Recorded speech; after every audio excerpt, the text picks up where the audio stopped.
கண்டால் சிட்டுக்குருவி தொள்ளும் கண்ணுக்குள்ளே கட்டுக்கதைகள் சொல்லும் 10 விரல் 10 தடவை கிள்ளும் பக்கம் வந்து பச்சை கிளியை அள்ளும் ராகங்களை கூறும் நல்ல ரசிகனையா நீதான்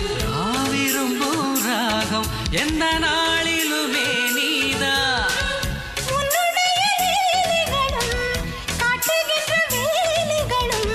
சின்ன பொண்ணுக்கு செல்ல கண்ணுக்கு ரொம்ப பிடிக்கும் சில்லென சில்லென நீர்த்துளிப்பட்டு மெல்லென மெல்லென கை விரல் தொட்டு மெல்லிய மெல்லிய மல்லிகை முட்டு சொல்லுது சொல்லுது மெல்லிசை மிட்டு தொட்டத தொட்டு மத்தத விட்டு தட்டட்டுமா கட்ட விட்டு சிக்கன்